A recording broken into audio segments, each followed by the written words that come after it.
주식으로 돈을 벌려면 경제학 박사학위가 필요할까요? 수많은 차트와 그래프를 완벽하게 분석해야만 시작할 수 있는 걸까요? 2025년 현재 국내 주식 투자자는 1,400만 명을 넘어섰고 이 중 절반 이상이 투자 경험 3년 미만의 초보자죠. 성공한 투자자들의 공통점은 복잡한 이론이 아니라 기본 용어의 정확한 이해였습니다. 용어만 제대로 알아도 뉴스가 다르게 보이고 투자 판단이 명확해집니다. 주식 투자를 시작하는 분들이 반드시 알아야 할 핵심 용어들을 하나씩 써드리겠습니다. 어려운 한자어나 영어 약자 뒤에 숨은 진짜 의미, 그리고 실전에서 어떻게 활용되는지까지 함께 살펴보죠. 지금부터 시작합니다. 가장 먼저 이해해야 할 건 주식이 정확히 무엇인가 하는 점입니다. 주식은 회사를 잘게 나눈 조각이라고 보면 됩니다. 친구 4명이 빵을 차린다고 상상해보세요. 창업 비용 4천만 원이 필요한데 각자 1,000만 원씩 냈습니다. 그럼 각 친구는 빵의 4분의 1, 그러니까 10%씩을 소유하는 거예요. 이 소유권을 증명하는 증서가 바로 주식입니다. 이제 빵이 대박이 나서 6개월 뒤 가치가 8천만 원이 됐다고 쳐봅시다. 그럼 각자의 지분도 2천만 원 가치가 되는 거죠. 한 친구가 자기 몫을 팔고 싶다면 누군가에게 2천만 원을 받고 지분을 넘길 수 있습니다. 실제 주식시장도 이렇게 작동해요. 삼성전자 주식 한 주를 산다는 건 삼성전자라는 거대한 회사의 아주 작은 일부, 정말 미세한 조각이지만 분명한 소유권을 갖게 되는 겁니다. 삼성전자의 전체 주식이 6주쯤 된다고 하면 한 주를 산다는 건 60억 분의 1만큼의 주인이 되는 거예요. 비율로 따지면 말도 안 되게 작은 비율이지만 법적으로는 명백한 소유자입니다. 회사가 돈을 벌면 그 이익의 일부를 받을 권리도 생기고요. 그렇다면 주식을 사고 파는 행위는 어떻게 부를까요? 매수는 주식을 사는 것, 매도는 파는 것을 가리킵니다. 아침에 삼성전자 주식을 5만 원에 매수했다가 저녁에 주가가 5만 2천 원으로 올랐을 때 전부 매도하면 어떻게 될까요? 주당 2천 원씩 이익이니까 곱하기 2천 원, 총 2만 원의 수익이 생깁니다. 이 매수와 매도, 사고 파는 행위의 반복이 주식 거래의 전부입니다. 주식을 보유하고 있으면 단순히 가격 변동으로만 수익을 얻는 게 아닙니다. 배당금이라는 게 있거든요. 회사가 1년 동안 장사를 해서 이익이 났다면 그 이익의 일부를 주주들에게 나눠주는 겁니다. 아까 예시로 돌아가 볼까요? 1년 운영해서 순이익이 2천만 원 났다고 칩시다. 4명이 각각 500만 원씩 나눠 가질 수 있겠죠. 상장 회사도 똑같습니다. KT처럼 배당을 많이 주는 회사는 한 주당 1,000원씩 배당금을 주기도 해요. 100주를 가지고 있다면 1년에 10만 원을 받는 거죠. 주가가 10,000원이라면 투자금 100만 원으로 1년에 10만 원을 버니까 수익률이 10%입니다. 은행 예금 이자보다 훨씬 높죠. 물론 모든 회사가 배당을 주는 건 아닙니다. 테슬라처럼 이익을 전부 재투자해서 회사를 키우는 데 쓰는 곳도 많아요. 이제 주식이 거래되는 시장에 대해 알아볼 차례입니다. 한국에는 대표적으로 2개의 주식시장이 있습니다. 코스피와 코스닥이죠. 이 둘을 구분하는 게 왜 중요할까요? 코스피는 한국거래소의 메인 시장입니다. 현대차, 네이버, SK 하이닉 규모가 크고 안정적인 회사 주로 상장되어 있어요. 최소 자본금이 30억 원 이상이어야 하고 매출이나 자산 같은 여러 조건을 충족해야 들어올 수 있습니다. 쉽게 말해서 1군 리그라고 보면 돼요. 코스닥은 기술력은 있지만 규모가 상대적으로 작은 벤처기업이나 중소기업들이 모여있는 시장입니다. 진입 조건이 코스피보다 완화되어 있어서 빠르게 성장하는 신생 기업들이 많이 올라와 있죠. 이 차전지 부품 업체라든지 게임 개발사, 바이오 스타트업 같은 곳들이 대표적입니다. 코스피가 대형 백화점이라면 코스닥은 젊고 역동적인 전문 쇼핑몰 거리라고 할까요? 그럼 어느 시장이 더 좋을까요? 정답은 없습니다. 코스피 종목들은 안정적이지만 성장 속도가 느린 편이고 코스닥 종목들은 빠르게 성장할 가능성이 있지만 리스크도 큽니다. 변동성이 크다는 거죠. 어떤 날은 10%씩 오르기도 하지만 다음날 15% 떨어질 수도 있어요. 시총이라는 말도 자주 들어봤을 겁니다. 시가총액의 줄임말인데 회사 전체의 가치를 돈으로 환산한 금액입니다. 계산은 정말 간단해요. 주식 한 주의 가격에 전체 주식수를 곱하면 됩니다. 시총이 크다는 건 그만큼 회사의 덩치가 크다는 의미입니다. 시총 1조 원 회사와 100조 원 회사는 규모 면에서 비교가 안 되죠. 큰 회사일수록 안정적이지만 작은 회사일수록 폭발적 성장 가능성이 있습니다. 1조 원 회사가 10조 원이 되는 건 가능해도 100조 원 회사가 1000조 원이 되기는 정말 어렵거든요. 주식 가격을 볼 때는 여러 가지 기준이 있습니다. 뉴스에서 오늘 삼성전자는 시가 5만 원에 출발했습니다 라는 말 들어본 적 있죠? 시가는 장이 열리는 오전 9시에 형성되는 첫 거래 가격을 말합니다. 밤사이 미국 증시가 폭락했다면 한국 시장도 낮은 시가로 시작하는 경우가 많아요. 종가는 반대로 오후 3시 장이 마감될 때의 마지막 거래 가격입니다. 증권 방송에서 오늘 코스피는 2510으로 마감했습니다 라고 할 때가 바로 종가를 말하는 거죠. 많은 투자자들이 종가를 가장 중요하게 봅니다. 왜냐하면 그날의 최종 결과니까요. 하루 동안 주식 가격은 계속 움직입니다. 아침에는 5만 원이었다가 점심에 5만 3천 원까지 올랐다가 다시 4만 8천 원으로 떨어지기도 해요. 이때 그날 가장 높았던 가격을 고가, 가장 낮았던 가격을 저가라고 부릅니다. 예를 들어볼까요? 카카오 주식이 오늘 시가 1,000원으로 시작했습니다. 오전에 좋은 뉴스가 나와서 1,500원까지 올랐어요. 이게 고가입니다. 그런데 오후에 다른 악재가 나오면서 1,300원까지 떨어졌다가 장마감 무렵 반등해서 1,400원에 마감했습니다. 이 경우 시가는 1,000원, 고가는 1,500원, 저가는 1,300원, 종가는 1원이 되는 거예요. 이 네 가지 가격만 봐도 오늘 주가가 어떻게 움직였는지 대략 파악할 수 있습니다. 한국 주식시장에는 독특한 규칙이 하나 있습니다. 하루에 오르거나 내릴 수 있는 폭에 제한을 두는 건데요. 상한가는 전날 종가 대비 %까지 오른 가격을 의미합니다. 10,000원이었던 주식은 하루에 최대 1만 3천원까지 오를 수 있어요. 반대로 하한가는 %까지 내린 가격이니까 7,000원까지 떨어질 수 있죠. 그럼 상한가를 찍은 주식은 무조건 좋은 걸까요? 꼭 그렇지는 않습니다. 좋은 뉴스로 정당하게 오르는 경우도 있지만 세력들이 인위적으로 끌어올리는 경우도 있거든요. 상한가에 물려서 다음날 하한가로 떨어지는 경우도 흔합니다. 반대로 하한가를 찍었다고 해서 무조건 나쁜 것도 아니에요. 과도한 공포로 떨어진 거라면 오히려 저점 매수 기회가 될 수도 있습니다. 이 제도는 급격한 가격 변동으로부터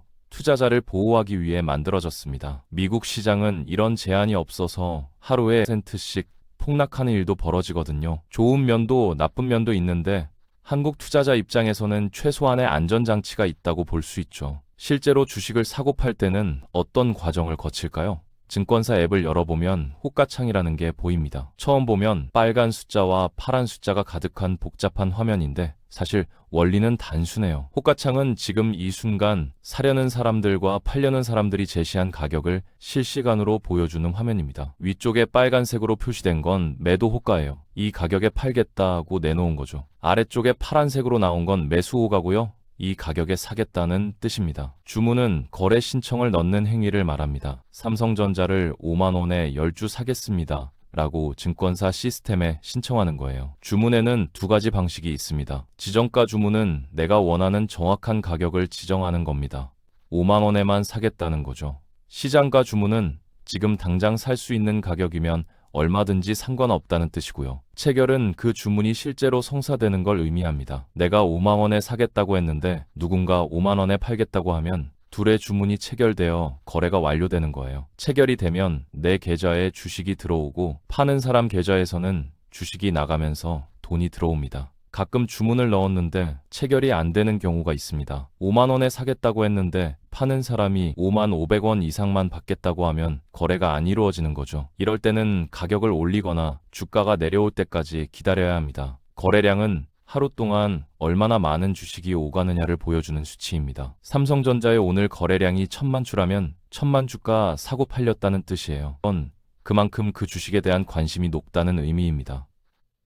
평소에는 거래량이 10만 주 정도인 종목이 갑자기 100만 주로 급증했다면 뭔가 큰 이슈가 생겼다는 신호죠. 거래량이 많으면서 주가가 오르면 건강한 상승이라고 봅니다. 많은 사람들이 동참하고 있다는 뜻이니까요. 반대로 거래량 없이 주가만 오르면 위험한 신호일 수 있어요. 소수의 세력이 억지로 끌어올리는 경우가 많거든요. 종목을 고를 때 사람들이 자주 보는 지표들이 있습니다. PER, PBR, ROE 같은 영어 약자로 불리는 것들인데요. 하나씩 뜯어보면 전혀 어렵지 않습니다. 주가 수익 비율이라고 해서 지금 주가가 회사의 수익에 비해 비싼지 싼지를 판단하는 지표입니다. 계산 방식은 주가를 한 주당 순이익으로 나눈 값이에요. 좀 더 쉽게 설명해 볼게요. 있는데 한 달 수익이 200만인 누군가 이 가게를 사겠다며 2억 원을 제시했어요. 2억 원 나누기 200만 원은 100이죠. 이게 PER입니다. 현재 수익 수준이 계속된다면 100개월, 그러니까 약 8년이 지나야 투자금을 회수할 수 있다는 의미예요. 주식도 마찬가지입니다.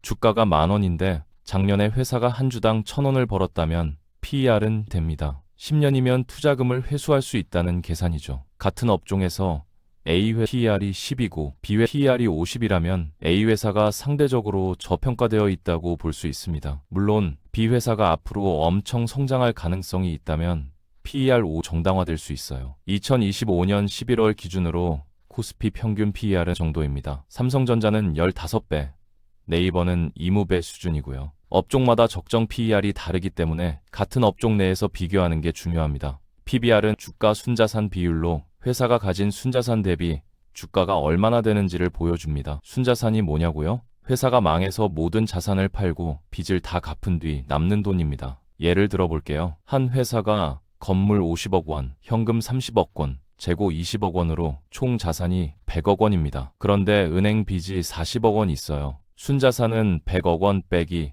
4원 60억 원이 되는 거죠. 이 회사 주식이 전부 100만 주인데 주가가 만 원이라면 시총은 100억 원입니다. PBR은 시총 100억 원 나누기 순자산 60억 원, 약 1.67이 됩니다. PBR이 1이라는 건 주가가 정확히 순자산 가치만큼 형성되어 있다는 뜻입니다. PBR이 1보다 낮으면 이론적으로는 회사를 해체해서 자산을 파는 게 주가보다 더 가치 있다는 의미가 되죠. 실제로 PBR이 0.5나 0.6인 회사들도 있습니다. 은행주들이 대표적이에요. 이런 종목들은 저평가 논란을 많이 받습니다. ROE는 자기자본 이익률이라고 하는데 회사가 자본을 얼마나 효율적으로 활용해서 이익을 내는지를 보여주는 지표입니다. 이 자본으로 나눈 값이에요.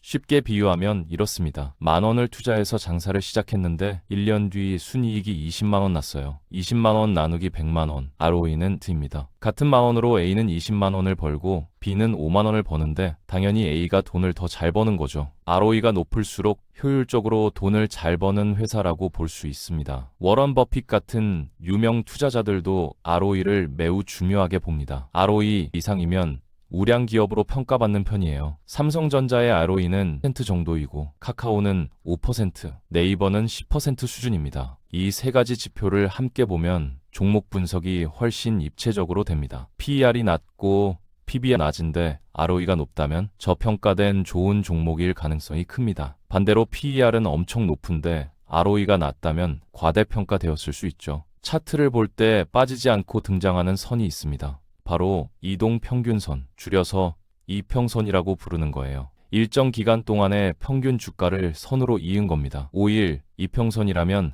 최근 5일간의 평균 가격을, 10일 이평선이라면 최근 10일간의 평균 가격을 나타냅니다. 왜 평균을 볼까요? 매일매일의 가격은 들쭉날쭉하지만 평균선을 보면 전체적인 흐름을 파악하기 쉽기 때문이에요. 구체적인 예를 들어볼게요. 삼성전자 주가가 월요일 5만 원, 화요일 5만 2천 원, 수요일 4만 8천 원, 목요일 5만 1천 원, 금요일 5만 4천 원이었다고 칩시다. 5일 평균은 5만 원이 되죠. 금요일 현재 주가 5만 4천 원이 이평선 5만 1천 원보다 위에 있으니까 상승 추세라고 볼 수 있습니다. 많이 사용하는 이평선에는 5일선, 21선, 61선, 121선이 있습니다. 5일선은 단기 추세, 21선은 중기 추세, 61선과 1선은 장기 추세를 나타내요. 단기 이평선이 장기 이평선을 뚫고 올라가면 골든 크로스라고 해서 상승 신호로 보고 반대로 뚫고 내려가면 데드 크로스라고 해서 하락 신호로 봅니다. 상승과 하락이라는 말은 그대로입니다. 주가가 오르는 걸 상승, 내리는 걸 하락이라고 하죠. 다만 여기에 변동성이라는 개념이 더해집니다. 가격이 얼마나 심하게 움직이는가를 나타내는 건데요.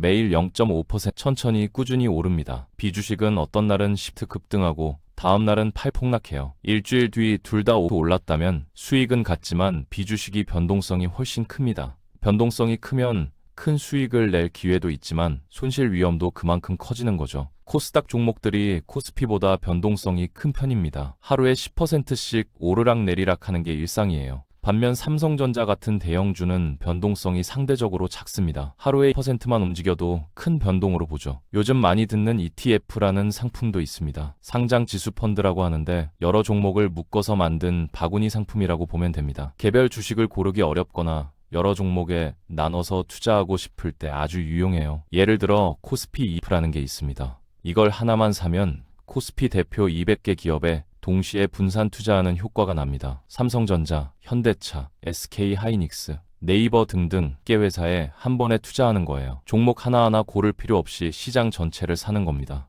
미국 주식에 투자하고 싶다면 미국 나스닥 100 ETF를 사면 됩니다. 애플, 마이크로소프트, 엔비디아 같은 미국 대표 기술주 100개에 투자하는 거죠. 2차 전지에 관심이 있다면 2차 전지 ETF, 반도체에 관심이 있다면 반도체 ETF를 살 수 있습니다. 이 장점은 분산 효과입니다. 200개 회사 중 한두 개가 망해도 나머지가 버텨주니까 리스크가 줄어들죠. 또 소액으로도 다양한 투자가 가능합니다. 삼성전자 한 주 사려면 5만 원이 필요하지만 코스피 1만 원대로도 살 수 있어요. ETF 자체가 주식처럼 거래되기 때문에 사고 팔기도 편하고요. 투자 전략을 세울 때 중요한 개념들도 짚고 넘어가야겠죠. 분산 투자는 한 종목에 전 재산을 걸지 말고 여러 종목에 나눠서 투자하라는 원칙입니다. 계란을 한 바구니에 담지 말라는 격언 들어보셨죠? 구체적으로 설명하면 이렇습니다. 1,000만 원이 있는데 전부 A회사 주식에 투자했어요. 그런데 A회사가 갑자기 횡령 사건에 휘말려서 주가가 반토막 났습니다.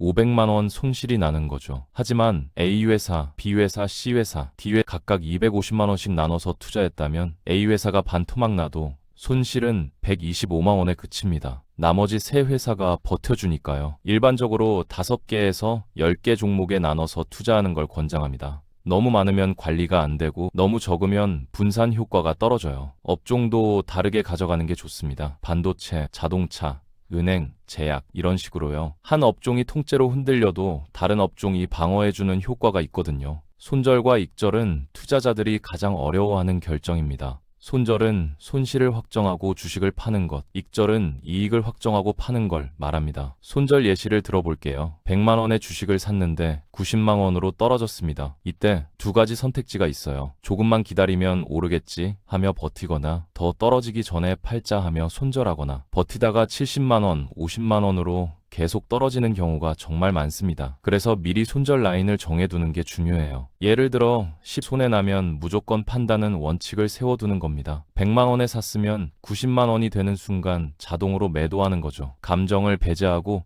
기계적으로 실행하는 게 핵심입니다. 조금만 더 기다리면 이라는 생각이 가장 위험해요. 익절은 반대 상황입니다. 주식이 150% 수익이 난 거죠.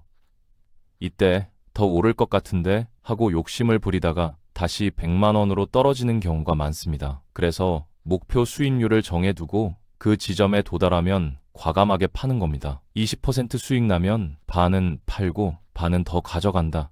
이런 식으로요. 유명한 투자자 피터 린치는 말했습니다. 주식을 사는 건 쉽다. 파는 게 어렵다. 정말 맞는 말이에요. 손절과 익절을 잘하는 게 수익을 결정합니다. 한 번에 전부 사지 않고 여러 번에 나눠서 사는 방법도 있습니다. 분할 매매라고 하는데요. 500만 원으로 삼성전자를 산다고 칩시다. 한 번에 500만 원치를 사는 게 아니라 100만 원씩 5번에 걸쳐 사는 겁니다. 왜 이렇게 할까요? 주가가 5만 원일 때 100만 원어치를 샀는데 4만 5천 원으로 떨어졌다고 쳐봅시다. 이때 또 100만 원을 투입하면 더 싸게 살 수 있죠. 평균 매수 단가가 낮아지는 겁니다. 반대로 5만 5천 원으로 올랐다면 일단 산 것으로 수익을 보면서 상황을 지켜볼 수 있습니다. 적립식 투자도 비슷한 원리입니다. 매달 일정 금액씩 사는 거예요. 1월에 10만 원, 2월에 10만 원, 3월에 10만 원 이런 식으로요. 주가가 낮을 때는 많은 주식을 사게 되고 높을 때는 적게 사게 됩니다. 자동으로 평균 매수 단가를 낮추는 효과가 있는 거죠. 적립식 투자의 장점은 타이밍을 고민할 필요가 없다는 겁니다. 지금 사야 하나 말아야 하나 고민하지 않고 그냥 매달 기계적으로 사는 거예요. 장기적으로 보면 시장은 우상향하니까 꾸준히 모으다 보면 수익이 나는 경우가 많습니다. 모든 주식이 똑같은 건 아닙니다. 종목의 성격에 따라 구분하는 방법이 있어요. 따라 어떤 유형이 맞는지가 달라집니다. 가치주는 회사의 실적이나 자산에 비해 주가가 저평가되어 있다고 판단되는 주식입니다. PER이 낮은 종목들이 여기 해당하죠. 꾸준한 이익을 내지만 시장에 관심을 못 받아서 주가가 낮게 형성된 경우가 많아요. 구체적인 예를 들어볼게요. 한 은행 주식이 있는데 매년 1조 원씩 순이익을 냅니다. PER이 5배, PR이 0.5배예요. 실적은 탄탄한데 주가는 싸게 거래되고 있는 거죠. 시장이 은행은 이제 성장성이 없어 하고 관심을 안 주니까 그런 겁니다. 이런 종목을 가치주라고 불러요. 가치주 투자의 장점은 안정성입니다. 이미 돈을 잘 버는 회사니까 망할 가능성이 적죠. 배당도 많이 주는 편이고요. 단점은 주가가 천천히 오른다는 겁니다. 빼서 20년 잘 오른 거예요. 큰 수익을 노리기는 어렵습니다. 대표적인 가치 투자자입니다.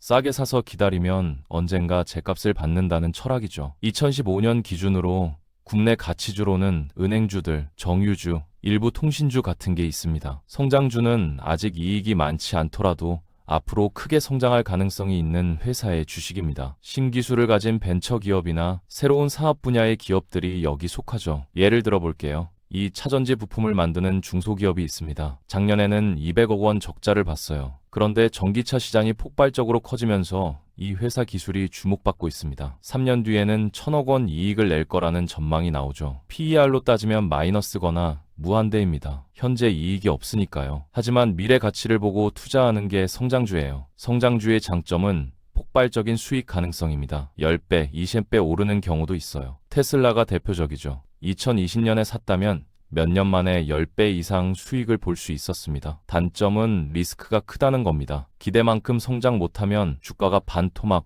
3분의 1토막 나기도 해요. 2025년 현재 성장주로는 인공지능 관련주, 이 차전지 소재주, 바이오 신약 개발사 같은 게 있습니다. 젊은 투자자들이 선호하는 스타일이에요. 테마주는 특정 이슈나 테마에 연결된 주식된 주식들을 말합니다. 정부가 새로운 좋은 정책을 발표하거나 큰 행사가 예정되면 관련된 종목들이 함께 움직이는 경우가 많은데요. 실제 사례를 들어보죠. 2030 부산 엑스포 유치가 확정됐다고 칩시다. 그러면 부산 지역 건설사, 호텔 운영사, 관광 관련주들이 일제히 오르기 회사 실적과는 상관없이 엑스포 덕을 볼 거야 하는 기대감 때문이죠. 이런 종목들을 엑스포 테마주라고 불러요. 또 다른 예로 2024년 말 인공지능 챗봇이 화제가 되면서 관련 종목들이 급등했습니다. 직접적으로 AI 기술이 없는 회사도 우리도 AI 사업한다고 공시만 내면 주가가 뛰었어요. 이게 AI 테마주였죠. 테마주의 특징은 단기간에 급등락한다는 겁니다. 이슈가 뜨거울 때는 하루에 상한가를 치지만 관심이 식으면 급락합니다. 실적 기반이 아니라 분위기로 오르니까 거품이 많아요. 초보자가 가장 조심해야 하는 유형입니다. 했는데 뒤늦게 뛰어들었다가 물린다는 패턴이 정말 흔하거든요. 들어가기 전에 알아둘 것들을 정리해볼까요? 예수금은 증권 계좌에 넣어둔 현금을 말합니다. 주식을 사려면 당연히 돈이 있어야 하니까 미리 계좌에 입금해두는 거죠. 증권사 앱을 켜면 예수금 항목이 보입니다. 은행 계좌에서 증권 계좌로 돈을 옮기면 이게 예수금이 되는 거예요. 그러면 예수금 100만원.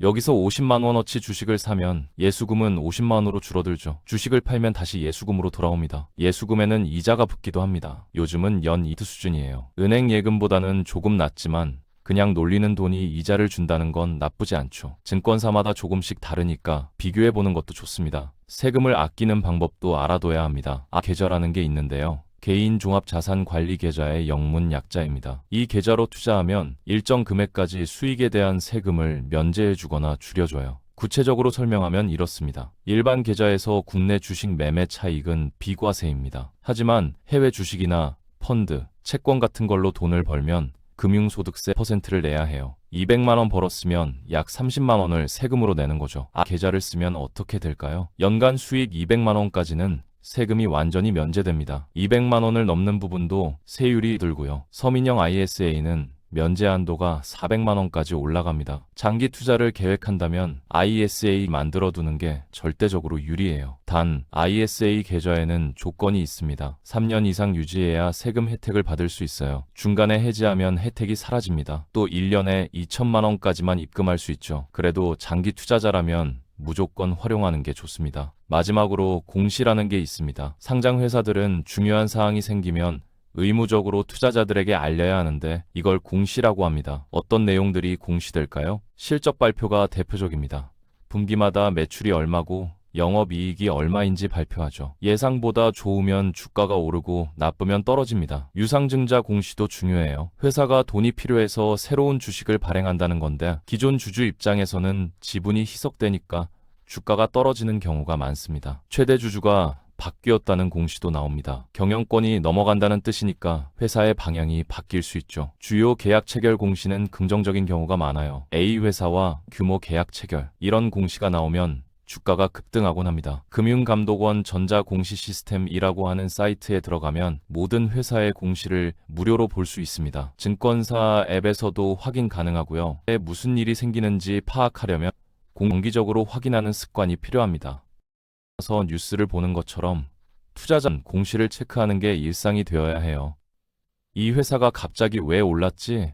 하고 나중에 알게 되면 이미 늦은 경우가 많거든요. 공시가 나온 직후가 가장 큰 변동성을 보이니까 실시간으로 확인하는 게 중요합니다. 여기까지가 주식 투자를 시작할 때 알아야 할 핵심 용어들입니다. 처음에는 낯설고 복잡해 보이지만 하나씩 이해하고 나면 뉴스 기사도 쉽게 읽히고 투자 판단도 훨씬 명확해집니다. 중요한 건 용어를 아는 것 자체가 목적이 아니라는 점입니다. 이 용어들은 결국 더 나은 투자 결정을 내리기 위한 도구예요. PER이 낮다고 무조건 좋은 주식이 아니고 상한가를 쳤다고 해서 반드시 더 오르는 것도 아닙니다. ROE가 높아도 업황이 나빠지면 주가는 떨어질 수 있고요. 용어의 의미와 함께 그 용어가 실제 투자에서 어떤 의미를 갖는지, 한계는 무엇인지를 함께 이해해야 합니다. 주식 투자는 단거리 달리기가 아니라 마라톤입니다. 단기간에 큰 수익을 노리기보다는 기본을 탄탄히 다지고 꾸준히 공부하며 경험을 쌓는 게 중요하죠. 오늘 정리한 용어들이 그 첫걸음이 되길 바랍니다. 용어를 정확히 알고 있으면 현혹되는 일도 줄어듭니다. 이 종목 5배예요? 완전 저평가 라는 말을 들었을 때 이게 정말 저평가인지 아니면 회사 전망이 나빠서 PER이 낮은 건지 판단할 수 있게 되는 거죠. 거래량이 폭증했어요?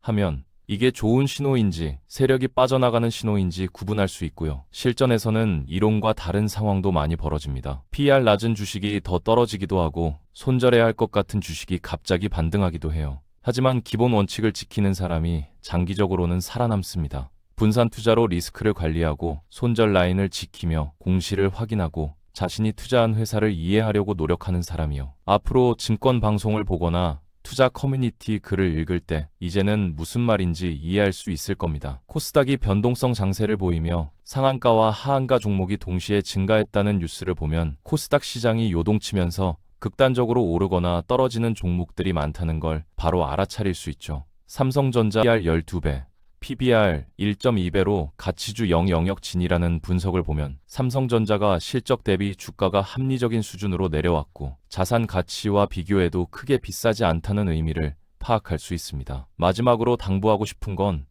투자는 결국 본인 책임이라는 겁니다. 아무리 좋은 정보도 확인하고 판단하는 건 본인이에요. 누가 추천했다고 무작정 따라가지 마세요. 왜 이 종목을 사야 하는지, PER은 얼마인지, 업황은 어떤지, 리스크는 무엇인지 스스로 체크하는 습관을 들이셔야 합니다. 오늘 배운 용어들은 그 체크리스트의 기본이 됩니다. 시총을 보고 회사 규모를 파악하고 PER로 저평가 여부를 판단하고 ROE로 수익성을 체크하고 거래량과 이평선으로 추세를 읽고 공시로 변수를 그리고 그 이해를 바탕으로 본인에게 맞는 투자 방식을 찾아가시길 응원합니다. 안정적인 배당주로 꾸준한 수익을 추구할 수도 있고 성장주로 높은 수익을 노릴 수도 있습니다. 시장 전체에 투자할 수도 있고요. 정답은 없습니다. 본인의 성향과 목표에 맞는 방법이 최선입니다. 용어를 아는 것에서 시작해서 이해하고 적용하고 경험하면서 점점 나아지는 겁니다. 실수도 하고 손해도 보겠지만 그게 배움의 과정이에요. 오늘 정리한 내용이 그 여정에서 든든한 기초가 되길 바랍니다. 다음에도 더 깊이 있는 이야기를 듣고 싶으시다면 구독과 좋아요 부탁드립니다. 시청해주셔서 감사합니다.